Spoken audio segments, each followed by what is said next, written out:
Right,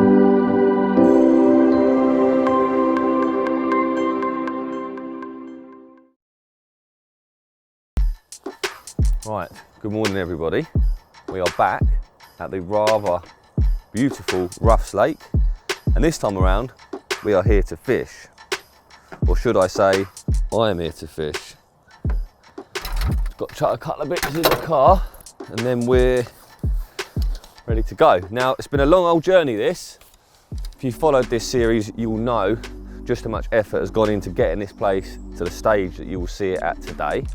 And in typical Ruffs Lake fashion, it's not going to be straightforward. We'll talk a little bit more about that once we get to the lake, and very quickly you'll see what I'm talking about. But this lake is an extremely hostile environment. As I said a second ago, loads of effort has gone into getting this place to the stage it is now. Over the years, it's held some incredible carp, but it's had its ups and downs, and it's hard for the carp to live in here happily and successfully. Or should I say, it has always been hard. Now, it's a lot easier because it's in the hands of Embryo, and you know, they put the work in to bring this place back to the former glory that it once had. So I'm really excited to be here, and I'm in a very fortunate position that I'm going to be one of the first people to fish this lake. It opens in a couple of weeks' time. So that's pretty cool, and hopefully we'll catch a carp or two. But first things first, we need to get through that gate.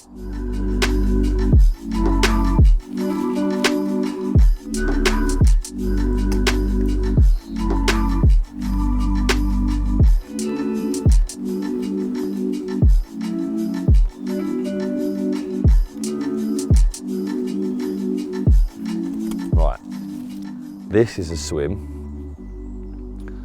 that I'm going to start the trip in, and there's two reasons for that. Now, I know from talking to Matt over the years that they love this area. This is a very, very shallow lake. In fact, I think you can walk across 98% of it. You know, waist height at the deepest in most places, I think. And because of that, I think they just seem to like it out here. I don't know whether there's a certain depth out here that they like, but for whatever reason, they like this area. They're always here. And you would have noticed that there is a lot of duckweed on the lake, which has pretty much written off the other half of this venue. So I've got this half to go at. Hopefully they're not hidden up under the duckweed. I don't reckon they will be. Fingers crossed they're not. I'm hoping they're out here where they love. And you know, because this is a big swim, I can see the whole lake from here. It's the obvious place to start, you know. I know they like it here. I haven't got much choice, as in can't fish the other side of the lake, and from here I can see the entirety of this half. So good starting point. So I'm going to get the rods rigged up and ready, keep an eye on the water, and we'll see what happens after that. I thought I saw something bow wave a little while ago, but I could be wrong. And talking to Matt, I know that you can see them doing that because it is so shallow. It's quite hard for these fish to get around the lake, certainly through certain parts, without giving the game away. So get the rods rigged up and hopefully see a carp and then start fishing. Okay, we're approaching 10 o'clock, so we've been here quite a while now, and up until the last half an hour or so I haven't seen anything. I'm just putting a couple of bits of putty on my line. I've got two rods rigged up, the third one's still over there, but I've got two ready. I just wanted to sit and watch really because it was totally dead this morning, but over the last half an hour or so, oh bosh, one has just walloped right out. I was gonna say, I've seen signs of carp, but not shows. They're like little towel patterns and stuff. As I mentioned earlier, it's really shallow, and obviously moving through shallow water, it's hard for them to do that without giving the game away. And that's what's been happening. I've seen a little bit of bow waving. Oh, it's just come out again. That's the other side of the island. So there's definitely carp moving into this area now. Like I say, I've got two rods ready. I've got to balance the hook baits in the edge, but I'm gonna set about getting them in the water because, you know, like I say, if there's carp here, we've got a chance. And I've waited quite a long time to see any signs of fish. Now they're here, I'm eager to get these rods in the water.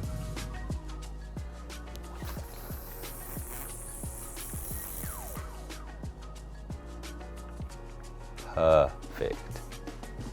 Absolutely perfect. Absolutely perfect. I'll get my line down through that duckweed. It's not ideal. That's why I've put a bigger lead on. Ideally, I'd have a smaller one on, but I want to be able to put a bit of tension in the line, try and sink it. You know, with that big lead I can pull the line tighter, just get it to cut through that duckweed, which it is, which is good.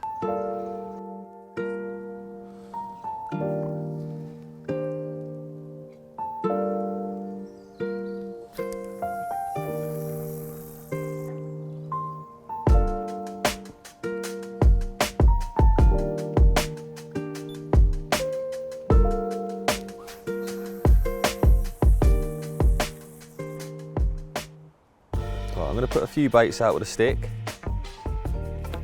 It's quite far, so I'll do them one at a time. I'm not going to put loads out, just 20 or 30. Just spread them all around that corner. So as those fish come past, something just to draw them down to the bottom, really. I will say down to the bottom, it's really shallow, but you know what I mean. Just to get them to stop, because they seem to move past the corner quite quickly. 1 minute they're there, the next minute they're not. So they're obviously passing by. The use of a throwing stick, very much a forgotten method, but a really good way of intercepting carp. You know, a spread of boilies, rather than just having bait on one patch, which means the carp have to swim very close to that singular patch. Spread the boilies out, and they can come from all different angles, they can come far and wide, and there's a good chance that as they do pass through, they're going to pick up the scent of those boilies which are spread out. Once they start feeding on one, they then start looking for the others, and what you end up with, or what you hope to end up with, is carp grazing in the general area where you've got your rigs.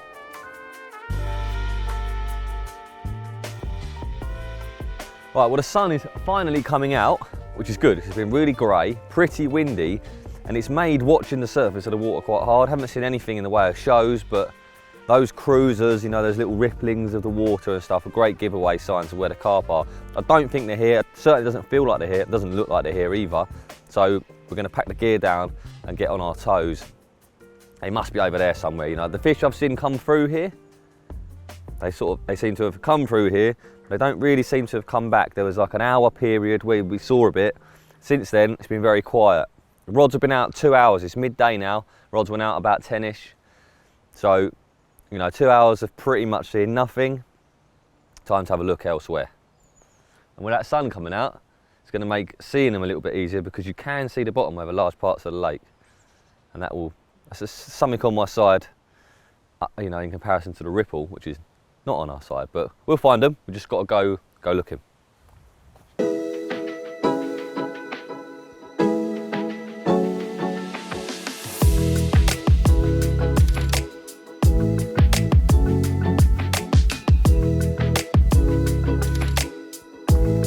Right, let's do this.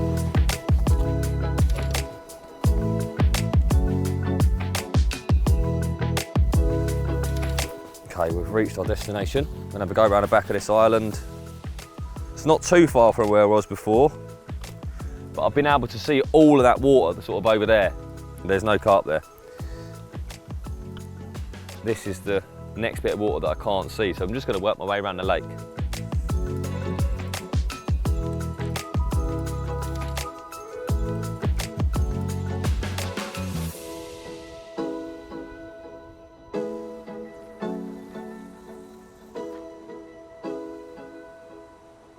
Jesus Christ, that's shallow.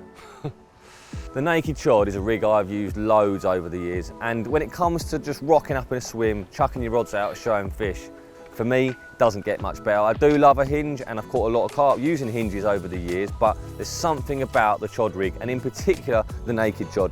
I've used them on lead core lots, but I prefer to fish them naked on the line. I do still have a little bit of lead core, and I'll mention that in a minute, but for me, when you're running around a lake and all that you want to do is see your signs of carp and cast a lead at them, you can't beat a naked chod. It presents over pretty much everything. It's very inconspicuous, and it's a reliable hooker and catcher of carp, and that is why I use it, and that is why I'm using it here today. For those of you that never use a naked chod rig, I will run through very quickly how to set it up and how I fish it myself. So the idea is very simple. You have a lead at the bottom, then your chod rig runs up and down the line between two stop beads. Now, from the bottom, I have my lead. Above that, I have a heli safe, which the lead attached to, and which enables me to drop the lead when I catch a fish or hook a fish. Above that, I've got 7 inches of lead-free leader, and then sitting on the top of that, I've got a 4mm rubber bead, slightly bored out so that under pressure, that will slip down onto the leader and then press up against the heli-safe and enable me to ditch that lead. 14 inches above that, I have a no trace bead. You can use a sinker with a bead popped over it, but the no trace beads are really good, and because they've got a slot in them, they slip onto the sleeve nice and easily, but when they have pressure applied to them, they will pop off, and of course that makes the rig very safe. The hook section is able to travel up and over that should you get snapped up. The gap between the two beads, i.e. the 4mm bead at the top of the leader and the no trace bead, is 14 inches. And because I don't fish my chod rigs into thick weed, I'm always fishing for a drop. I have found that those distances, 7 inches and then 14, has been the distances that work best for me. That's how I like to use it, but there's lots of different ways you can do it. Above that, on the line, I have bits of putty moulded very tightly to the line so they don't slip, and I have 3 or 4 of these spaced roughly 8 inches apart, moving up above those beads, which helps to pin the line down. The chod rig is a very simple rig to set up and also to tie, so I'd like to store a few, never loads, but I keep 5, 6 in a little pot in my rucksack. The hooks are whipped on already. It's a simple knotless knot, 7 turns, a little D with a ring on the end. Like I say, these are stored in my tube, and as and when I need them, I take them out of the tube and I tie them to a double ring swivel. And the reason I use a double ring swivel is I like to anchor my chod rigs so that that swivel, rather than standing upright, is actually acting as a very small boom section of about 1 inch. The next thing to do is choose the length of the rig that you want to use. I've caught them on as short as 1 inch or as tall as 4 inches. On this session, I'm using them at 1 inch. So set the length, pinch the material, and then form a 2-turn blood knot. You don't need to do any more than 2 turns. You can do as little as 1. I like to do 2, and because it's a very stiff material, it beds down super tight. Use a puller tool and a nut drill, one on either side. Pull the rig down nice and tight, lube it up a little bit with saliva, bed the knot down, trim the tag, and once you've done that, blob it down with a lighter. You've then got a short chod rig attached to a double ring swivel. Next thing to do is add a piece of putty, only a small amount, and just mould that round the top of the ring at the base of the chod rig. That's the rig pretty much complete, and the next thing to do is take a hook bait. I always plug mine with cork, so I use a drill to core out the bait, plug it with 6mm cork, trim it down with a pair of scissors or bite it off, and then tie dental floss around the bait, which you can then use to attach it to the ring. Once you've bedded the dental floss down nice and tight, pass it through the rig ring, which is on the back of the hook. Do a couple of knots, you can do 2 or 3, it's up to you. Pull them down nice and tight. Once again, trim the tags off, blob it with a lighter, and that is your hook bait attached to the rig. That will not come off. As long as you blob it down properly, that will not come off. Once you've done that, you put a little bit of a curve in the chod rig. If you're using a big tall one, a bit more of a curve. For a shorter one, I don't put as much in. And that is it. Make sure everything's lined up nice and neatly, and make sure the hook is sitting straight. And you're ready to go. The last thing to do then is just check it in the margin to make sure it sinks. I don't have mine sinking super slowly, I don't have them sinking super fast, I like it in between. But they are quite heavily anchored in comparison to how I think most people would fish them. And the chod rig is perfect for a lake like this. Shallow water, so it's hard to feel a drop, and very patchy, so there's silkweed and other types of weed all over the lake, so when you chuck out to a fish, you never really know what you're going to land on, but with a chod rig, you can pretty much guarantee you're going to be fishing effectively. Whoa! What the hell? That's in the edge. Is that a pike? What? It's right in the edge, that. It's not right, something weird's going on. So, my line is going into the margin here, look.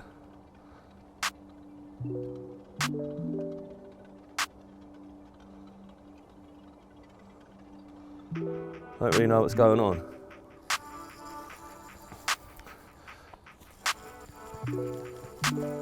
Yeah, now it's off. No, hang on. What is going on? I don't know what's going on here. This is really strange. Unless it's just the silkweed. I don't know what is going on here. Right, well, this is officially the weirdest fight I've ever had, if there is actually a carp or any kind of fish still attached to this rod. That was weird, man. Alright, I don't know, well, I do know what happened there. Something went through my line short.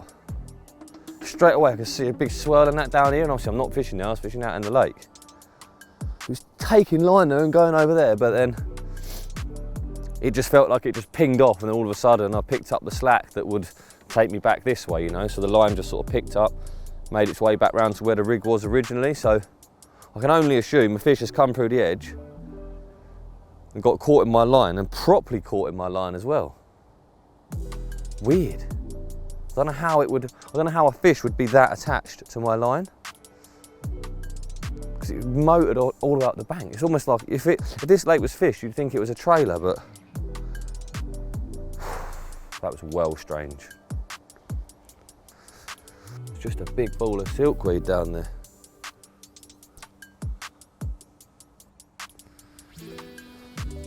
Right, well, on the plus side, I have just seen a boil out there, not far, sort of in between the middle and right hand rod. Just beyond them, probably. Oh, look down here, there we go, there's fish right in close.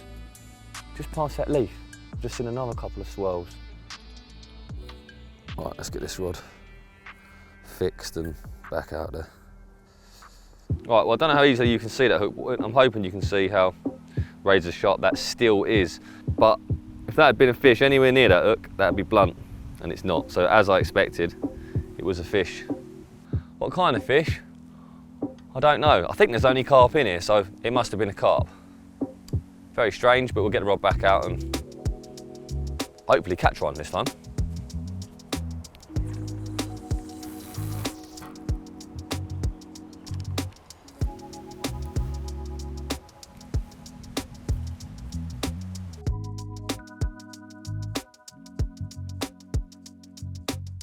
Okay, so for a while I hadn't really seen anything, so I've jumped up on this little tree stump. It's not a massive tree stump by any stretch of the imagination, but it just gives you that slightly more elevated view of the water. Obviously I could be wearing Polaroids, I'm not, and that's basically because I didn't really feel like I would need to. And just past this little snag, I've seen fish coming through, groups of fish as well. I'd say at least 3 to 5 fish at a time. Can't actually see them, but you can tell by just the amount of disturbance there is. So I'm going to drop my rods shorter. Not sure how many, definitely 1, maybe 2, maybe 3. Because it does seem that they're coming through short. And on a lake like this where it's very shallow and the fish are moving about a lot, I think this, you just need to put the bait in front of their face, and if they swim over it, I think you've got a pretty good chance of catching one. The only thing is, they're going to be quite spooky, because it's shallow water, they're not used to angling pressure, so lead's going in on their heads. I don't think they're going to love that, but this is perfect because it's in close, so I can just flick the rods out, handful of bait over the top of them, job done. And the rest of the swim is pretty much left settled. So I'm going to jump down from the tree and redo these rods. I wasn't sure how many rods to move in close, but I decided on doing 2 in the end. So the first rod, that was going to go in the obvious place where I'd seen the initial signs of carp, and that was off the end of the snag. Flick that rod out into position. It was weedier there, I could tell. I took a couple of casts to get that one right, but I think in the end it was silkweed everywhere, so I just left it. A few baits over the top, and then the left-hand rod, I cranked that one in as well and flicked that out to the left-hand side near where the fish went through my line. That was on cleaner ground, and I actually got a little drop on that rod, and once again just spread a few baits around it. Nothing too tight, you don't want to bait tightly when you're fishing with chod rigs. It's nice to have a little bit of a spread. So a few half baits in the catapult, just plinked out over the general area, and that was 2 rods set and ready for the fish to return.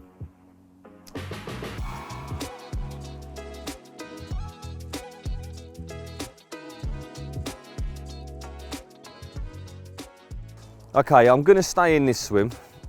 Unfortunately, those fish didn't come back. Now, my plan was to sort of run around and chase them today, but if I'm totally honest with you, it's been really hard to actually see the carp. It's very shallow, and when they're there, you see them easily, but the reason I'm saying it's been hard to see them is because they're all hiding somewhere. I'm not going to lie, we've had the drone up, it's been up a few times today to get the shots of the lake and whatnot, like we always do. And with this lake being so shallow, you can see everything that's going on. You know when the carp are in front of you, and you know when they're not. But even without the drone, you know when the carp are in front of you, and you know when they're not. And all that really has done is confirmed when we've thought there's no fish here, or the fish have moved. That's just confirmed our thoughts. And I don't like to use the drone in my fishing, so although we've had that as a bit of an advantage today, I don't let it, I try not to let it cloud my judgment. And from what I've seen, I would say the only place these carp can be is up the top end under that massive wall of duckweed, because if they were anywhere else, we would have seen them. So, you know, a lot of you may think, oh, we'll go down and fish there then, but you know, I'm not going to let what I've seen with the drone cloud my judgment too much. I'm going to try to just stick to my guns, fish to what I've been seeing. And this area here in front of me, you know, it's kind of the epicenter of the lake. Every time I've been here in the past, we always see fish coming through here. They've come through here several times today, but just not in numbers. We've only seen small groups of fish, and it's very sporadic. They're there one minute, they're gone the next. And I can only think from what I've seen, both with my eyes and with the drone, is that the fish are under that big band of duckweed. So I am going to stay here. I'm going to do the night here because that's what I would do normally. You know, I would stick to this area. This is where I've seen the fish most with my eyes. I've seen the fish coming in close. I've seen them out there earlier on. They were here, sort of moving towards this area this morning. So that's what I'm going to do. I'm going to stay put. I'm going to fish to what I've seen with my eyelids rather than with the flying machine. And to be fair, we haven't seen them under the green weed, so I don't know that they're there. All I do know is if I'd have turned up today, I would say there's only about 20 carp in here, but I know for a fact there's not. There's more like 60 or 70, so they must be over there, but I'm going to stay here for reasons I've just mentioned. So I'm going to fan the rods out, do the night here, and then we'll start fresh in the morning.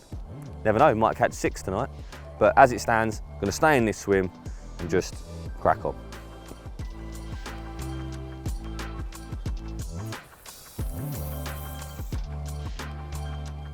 Perfect. Lovely little donk.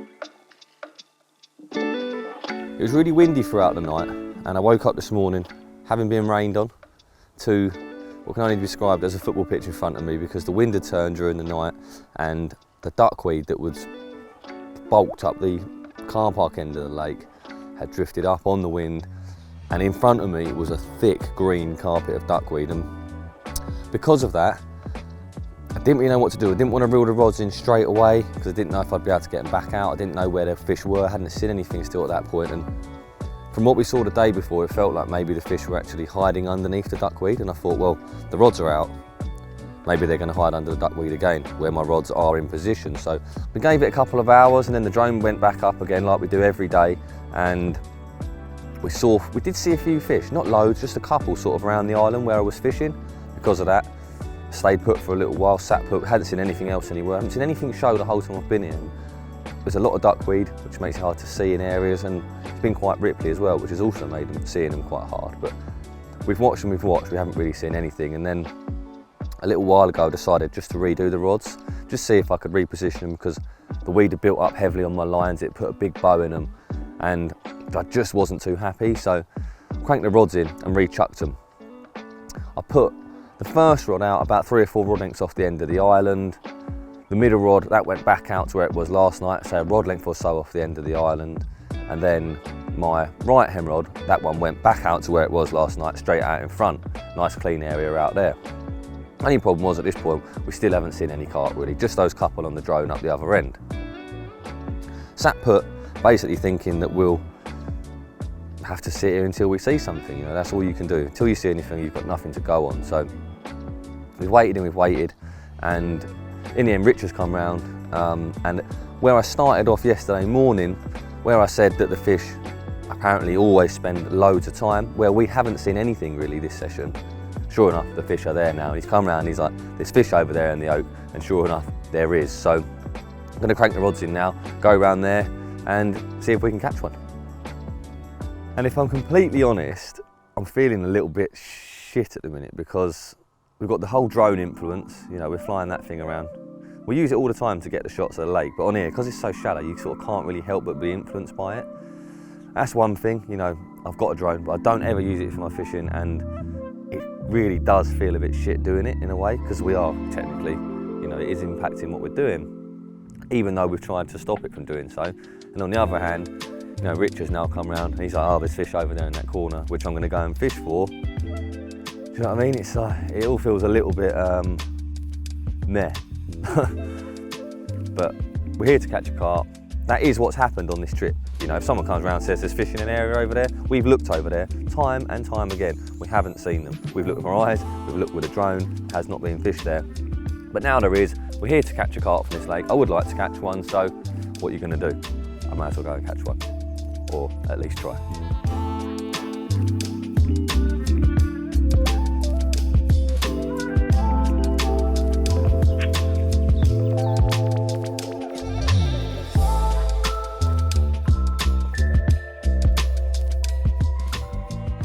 Okay, so we're back where we started, and straight away you can see the fish here.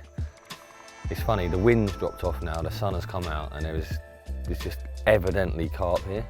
We've walked around here so many times. You know, one of us has looked after the rods, gone for a look, we've not seen this. Now that sun's come out, it's like a totally different day. This is what it was like when I started this film. You know, we said this is the area, you can always see them here. This is what we were expecting it to be like.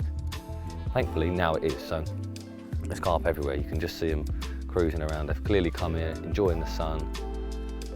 And all of a sudden, a lake that felt like it had 10 carp in it, now feels like it's got plenty of carp in it. So, happy days. They're out there now, they're breaking the surface, moving around. I'm just gonna flick these rods out. Probably put the rods on the deck and just kick back. 3 singles. Yeah, that sun's breaking through. On a shallow lake like this, we all know how much the carp love the sun, but particularly on these shallow waters, so this looks good. Right, it's a little 1.5 ounce lead. Nice diddy little thing.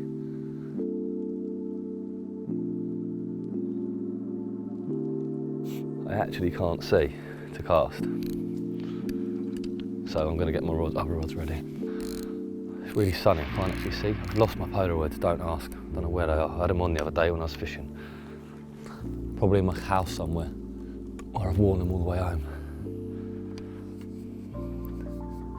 But while the sun is too bright, it's right above the spot, so while the sun's too bright, I'll just pop leads on these other rods.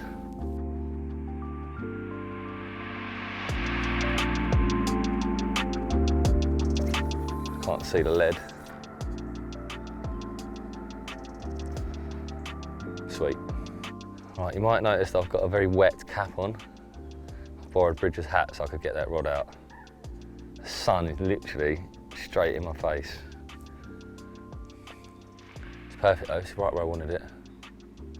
There's still fish there as well, so that little 1.5 ounce lead hasn't spooked them. Just trying to get this line down. I'll just put the rod on the floor. And if you're wondering why the hat is wet, it's because when Bridger threw it to me, he threw it in the lake.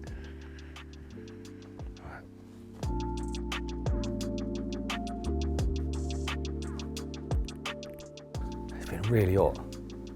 Sorry, it's been really cold since we've been here. It's now really hot. The old jumper is coming off. Still fish there. I'm not going to put the other rod out too quickly, I'm just going to give it a minute. Too many leads too quickly is often a bad thing, so if they're there, I think it's always best to space them out a little bit.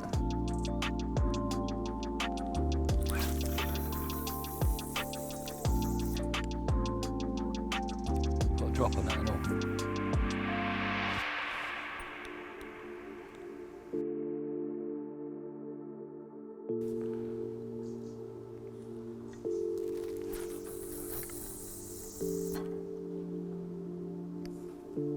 Perfect. Absolutely fucking perfect. I could not place them rods better if I wanted to. If I don't catch, then it's my own fault.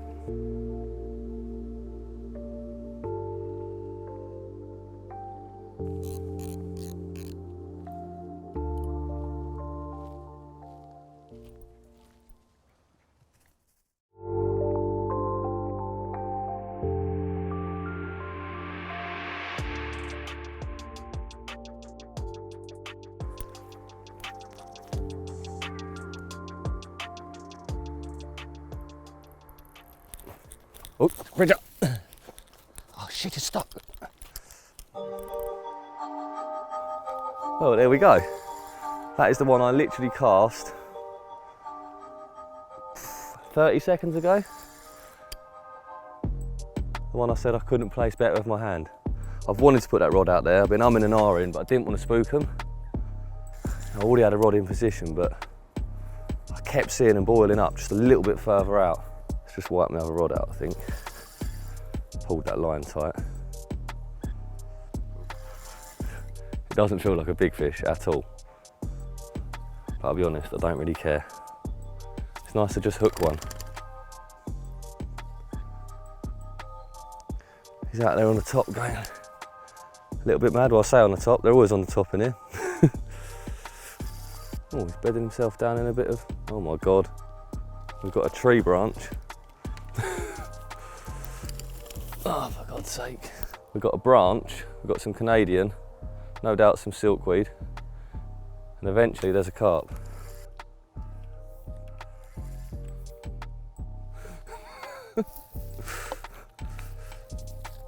Oh, just seeing, he's a very, oh no, it's not a common, it's a little scaly one. Go on. Right, well, I thought it was a common. I'm pretty sure it's a really scaly little mirror, and behind me is Matt. And this could be one of Matt's babies. What do you reckon, Matt? One of the babies? Yeah, I reckon, 100%. Beautiful. You see why I thought it was a common, can't you? Yeah. He's a beautiful little fish. Yeah.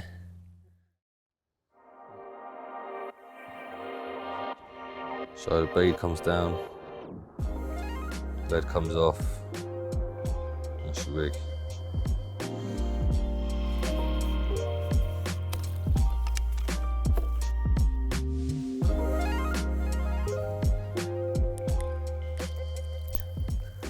Let's have a look at you, mate.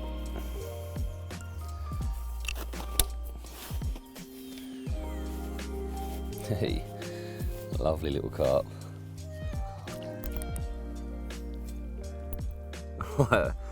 I'll be totally honest, if you'd have told me I was going to come here and catch a 4-pounder, I'd probably have turned my nose up, but to find out that this carp is one of the little carp that they've bred on from fish that have bred in this lake is pretty cool.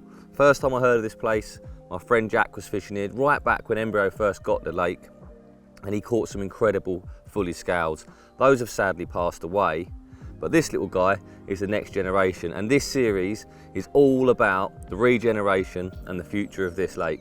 And in my hands right here is the future of this lake. So it might not be the biggest carp I could have caught, but we've had to work hard for this fish. It's not been easy to catch, and like I say, this is the future of Ruffs. And do you know what? I'll take that from my first bite of this venue. One day I'm sure I'll be back for more, but for now that'll do us, that'll do me. Time to go home. I'll keep my eyes out for this one. You never know, one day you might even overtake the ones Jack caught.